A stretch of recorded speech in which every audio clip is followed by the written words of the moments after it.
연구만 해서 알 수 있는 그러한 책이 아닙니다. 성경은요, 기도만 한다고 알 수 있는, 깨달을 수 있는 책이 아니에요. 기도와 더불어서, 왜냐하면 여러분, 이 성경은 2000여 년 전에 우리에게 주시는 말씀이 아니고요, 당시의 선민이었던 이스라엘 백성들에게 하나님이 주시는 말씀입니다. 대부분의 경우는 믿는 그리스도인들, 믿는 유대인들을 대상으로, 이스라엘 백성들을 대상으로 주어진 말씀이라는 사실이죠. 그러면 2000여 년이라는 우리 시간 공간을 뛰어넘어서 우리는 이 성경을 해석해야 되잖아요. 그래서 당시의 시대적인 배경, 그리고 문학적인 사상, 시대적인 배경도 알아야 되고 문학적인 사상도 알아야 되고, 그리고 글이라는 것은 감정이 들어가지 않잖아요. 그죠? 우리는 감정이 섞이잖아요. 같은 아라고 해도 액센트에 따라서 듣는 사람을 하여금 쥐가 화가 났나? 기분이 좋나? 여러 가지 다양한 해석이 가능하잖아요. 그런데 우리는 이런 감정적인 배경을 다 배격하고 오직 글로만 이것을 우리 하나님의 온전한 신 뜻을 알아가기 위해서 얼마나 이 성경 말씀이 어려운가요? 그런데 대부분은 믿는 유대인에게 주셨던 말씀이다 라는 사실을 기억하고 우리가 이 하나님을 보아야 할 줄 믿습니다. 오늘 사도 바울에서 5장, 고린도후서 5장은 너무 중요한 핵심들인 그 복음에 대한 핵심을 이야기하는 것 같아요. 1절 다시 한번 읽어볼게요. 만일 땅에 있는 우리의 장막집이 무너지면 하나님께서 지으신 집, 곧 손으로 지으신 것이 아니요 하늘에 있는 영원한 집이 우리에게 있는 줄을 아느니라. 여러분, 우리의 인생 속에서 우리의 장막집 무너지면, 여기서 말하는 장막집이 어떤 걸까요? 우리 육체를 말하는 거죠.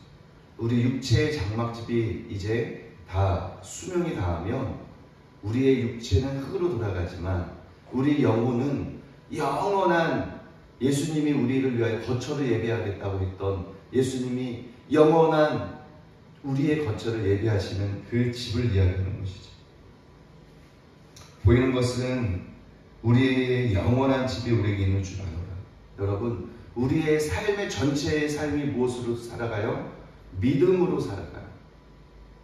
여러분, 이것이 위대한 삶입니다. 여러분, 이것이 위대한 삶이에요. 믿음으로 살아간다는 것이 뭐예요? 보이는 것을 보면서 살아가는 게 아니에요. 제가 어저께 주일날 우리의 싸움은 어떻게 싸워야 되느냐라는 그 한 구절, 에베소서 6장의 12절 말씀 가지고 말씀 전했습니다. 근데 대부분의 크리스찬들이요, 우리의 삶이 믿음으로 살아간다는 것을 잊고 살아가요. 다시 한번 얘기해서, 믿음으로 살아간다는 것은 뭐예요? 우리의 삶의 인생에서 삶의 전쟁이 있다라는, 우리의 씨름은 육에 대한 것이 아니요 정사와 권세와 이 어둠의 세상 주관자들과 하늘에 있는 악의 영들에 대하느라. 제가 말씀을 준비하면서 하나님 깨닫게 하신 게 뭐냐면, 사단은요 어떻게 해서든 교회 가는 거 오케이, 괜찮아. 그러나 말씀을 읽지 마. 말씀 읽는 것도 괜찮아. 종교적으로 읽어. 기도하는 거 괜찮아. 주번부원하는 거 괜찮아. 믿음 없이 기도하는 거 괜찮아. 그러나 믿음으로 기도하는 건 오케이 하지 않아. 다시 한번 말씀드리면, 우리의 인생에서 싸움이 있다. 우리가 살아가는 보이는 세상에 너무나 집중해 있는 나머지 보이는 세상이 전부인 것처럼 살아가지만, 사실은 우리 보이는 세상의 승패는 어디서 결정이 돼요? 하늘의 영역에서, 영적인 세계에서 결정이 된다는 사실. 그래서 우리에게 히브리서에서 뭐라고 나와요? 믿음이 없이는 하나님을 기쁘시게 할 수 없나니로 시작합니다. 그러니까 우리의 인생은 다 믿음으로 살아가는 거예요. 신앙도 믿음으로 살아가고 승리도 믿음으로 하고요. 우리의 죄의 유혹을 어떻게 이겨요? 믿음으로 이기고요. 어떻게 이겨요? 예수 그리스도의 이름의 권세와 주님의 보혈을 의지하고 이기는 거죠. 오늘 사도 바울이요, 우리 영원한 집이 있는 줄 아노라 라고 이야기합니다. 우리의 거처가요, 영원한 집을 예비하신 예수님이 우리를 위하여 영원한 집을 천국에 예비하고 있다는 것이죠. 그래서 너희의 부활을요, 이 땅에서 쌓지 말고 하늘에서 쌓으라라고 이야기하죠. 여러분, 우리의 당하는 시련과 당하는 믿음의 경주들이요, 여러분 결코 어리석지 않습니다. 여러분이 예수님 때문에 당하는 고난이요, 예수님 때문에 당하는 아픔들, 그것이 다 우리의 십자가 지는 이 부분이요 결코 어리석지 않습니다. 세상 사람들이 보기에는 미련하고 어리석은 것 같아요. 전도가 미련한 것 같고 어리석은 것 같아요. 그러나 하나님이 보시기에는요, 우리는 결코 어리석은 자들이 아니에요. 미련한 그것을 통하여, 그들이 보았을 때 미련한 것 같은 전도를 통하여 하나님은 능력으로 역사하기 때문에 결코 미련하지 않습니다. 2절, 3절에 한번 읽어볼까요? 시작. 이렇게 이름은 그가 말씀하시자 발견되지 않으리라. 아멘. 제시카 윤이라는 목사님을 최근에 알게 됐습니다. 참 이런 분이 우리나라 분이라는 게 너무너무 감사해요. 이러한 하나님의 종이 있다는 게 너무너무 감사해요.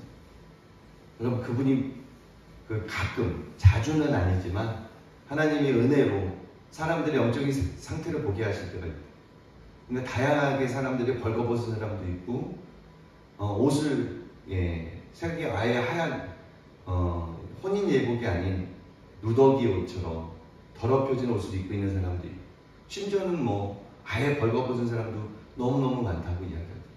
교회 안에도 또 성직자 안에도 그러한 분들이 많이 있다고 하더라고요. 오늘 여기 보니까 사도 바울이 이렇게 입은 것은 우리 벗은 자들로 발견되지 않게 하려 함이라. 여러분, 우리는요 거룩한 주님의 신부들이에요. 요즘 최근에 저는 계속해서 이 신부의 영성, 신부에 대해서 묵상하게 돼요. 저와 여러분은요 예수님의 혼인집에 들어갈 예수님의 사랑하는 신부들이라는 거예요. 신부가 어떻게 해요? 신랑을 위하여 전심으로 마음과 다 몸단장을 다 하잖아요.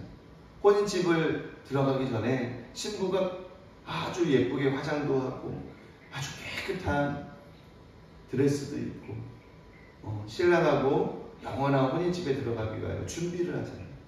그럼 저와 여러분의 삶이요 예수님이 보시기에 아름다운, 너무나 아름다운 신부들이라는 사실이에요. 여러분, 우리가 신부라는 사실을 기억할 때 신랑이신 예수님을 최고로 기쁘시게 하는, 저는 예수님의 신랑 신부로서 주님을 기쁘시게 하는 부분에 대해서는 어느 누구에게도 양보할 마음이 없습니다. 그쪽에는 예전부터 좀 욕심이 있는데요, 그게 잘 안 되니까 걱정이지만 아무튼 주님을 나의 거룩한 신랑으로 여기고 주님을 사랑하는 저희들이 되게 예수님의 이름을 축원합니다. 5절, 곧 이것을 우리에게 이루게 하시고 보증으로 성령을 우리에게 주신 이는 하나님이시라. 여러분 안에 누구를 보혜사 주셨어요? 보혜사, 파라클레토스.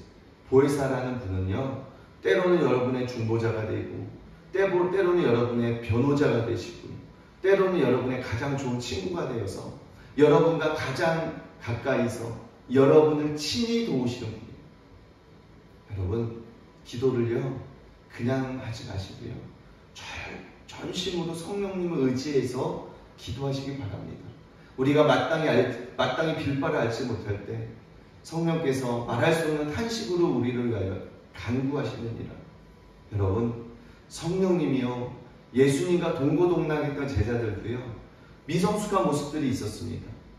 기적을 경험했고요, 반석에서 물을 내었던 백성들, 그리고 예수님의 제자들이 얼마나 많은 수많은 기적들을 직접 경험했습니까? 죽은 나사로를 살리고 문둥병자들 낫게 하고 소경을 낫게 하고 수많은 기적들을 예수님의 제자들은 예수님과 동고동락하면서 눈으로 보았어요. 그랬던 그 제자들조차도 예수님을 어떻게 잘못 오해해서, 정치적인 메시아로 오해해서 예수님의 나라가 이 땅에 올 때 우리는 우편, 나는 우편에, 너는 좌편에, 이런 미성숙한 모습들도 보였습니다. 그리고 믿음 없는 행동들도 했죠. 그러나 예수님이 약속하신 보혜사 파라클레토스, 여러분을 가장 가까이 계신 성령님이 이 땅에 오셨은 이유, 그 땅에 오셨을 때 제자들이 오셨을 120문도 위에 예수님의 성령께서, 보혜사 성령님이 오셨죠. 성령 충만함을 받은 이후의 삶은 제자들의 삶이 완전히 달라졌다는 사실이에요. 기사와 이적과 표적을 행한 거는 둘째 치고서 그들의 마음이 달라졌습니다. 그들이요 담대했어요. 두려워하지 않았습니다.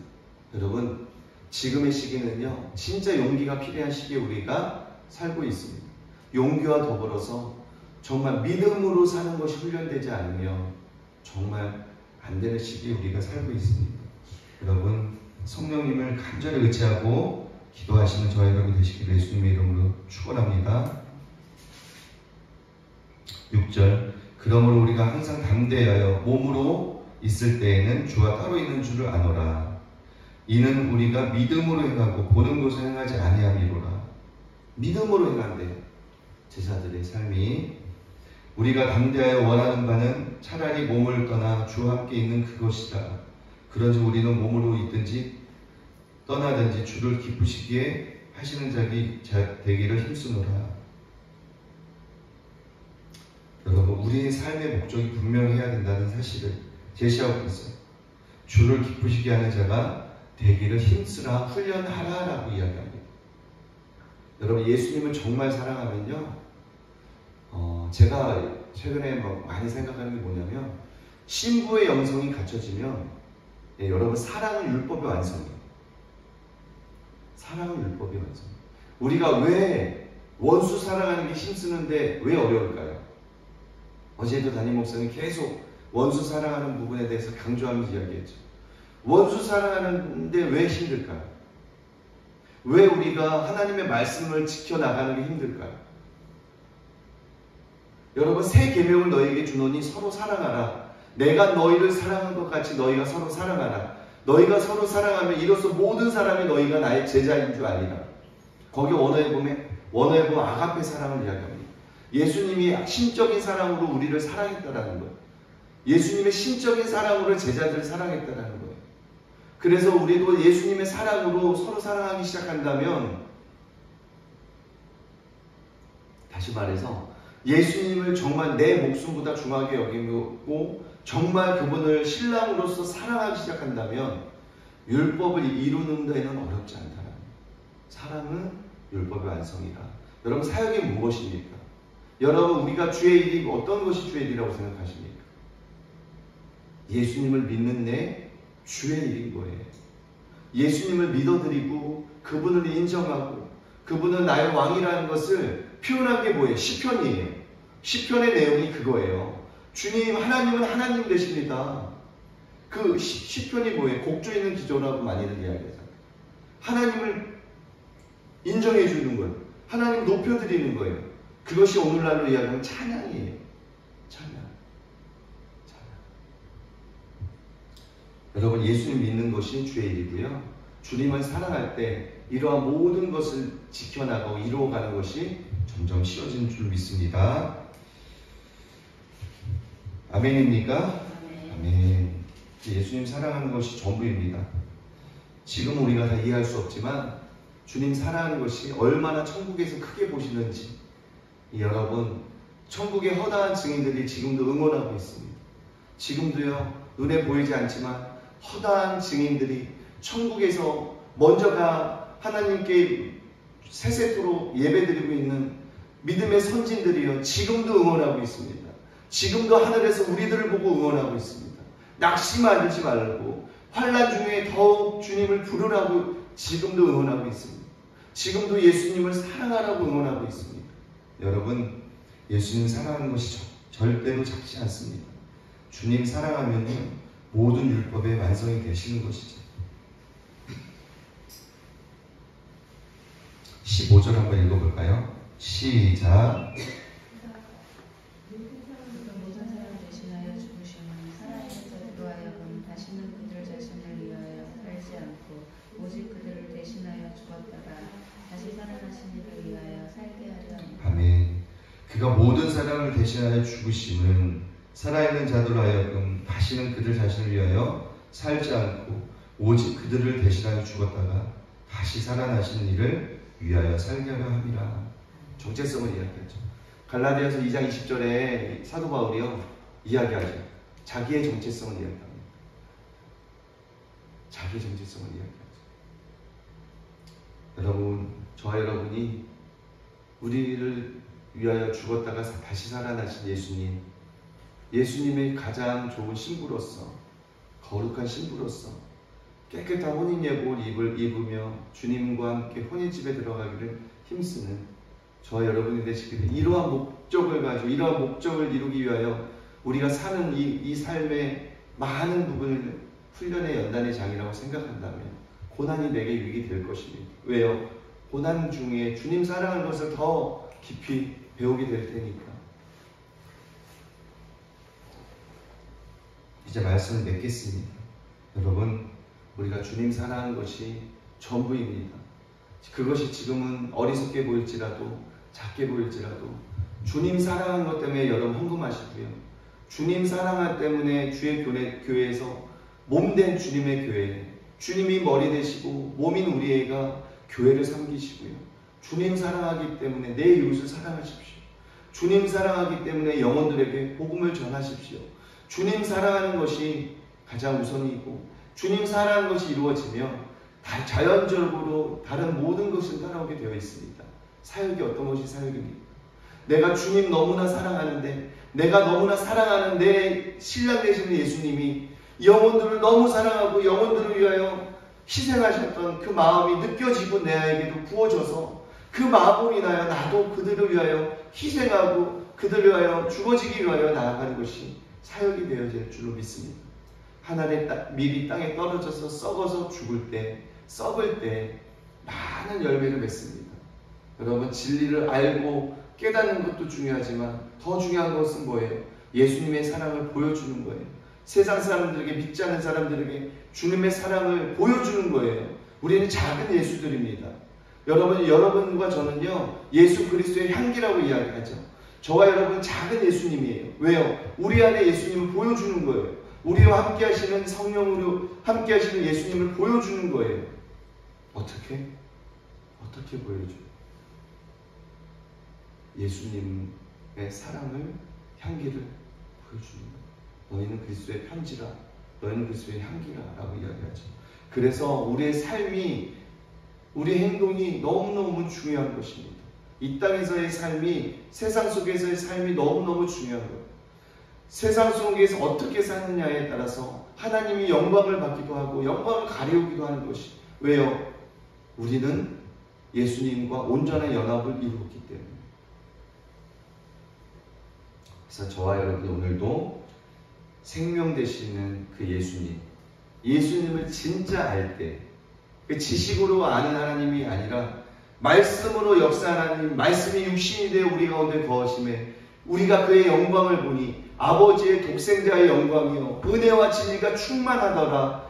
요한복음 1장 14절에 말씀이 계시니라. 이 말씀이 하나님과 함께 계셨으니 이 말씀이 곧 하나님이시라. 말씀으로 오신 그리스도이신 예수님이, 말씀 문자 그 예수님이 진짜 우리 영혼까지, 우리 심령으로 들어와 우리 마음에서 살아 역사하실 때, 무엇인지 너희가 내 안에 거하고 내 말이 너희 안에 거하며 무엇이든지 원하는 대로 구하라. 그리하면 이루리라.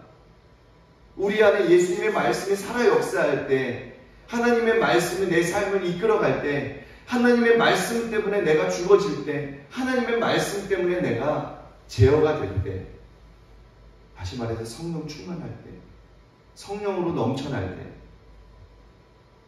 세상 사람들에게 우리는 메시지가 되는 것입니다. 예수 그리스도의 편지라는 메시지가 되는 거고요, 예수님의 향기라는 메시지가 되어서 믿지 않는 사람들의 마음을 주님께로 이끄는 것이죠. 그들이 예수님을 보게 하는 것이죠. 그들이 예수님의 사랑을 경험하게 하는 것이죠. 그것이 이루어질 수 있도록, 오늘도 예수님 사랑할 수 있도록 여러분, 저와 여러분이 기도하면서 하나님께 나아가겠습니다.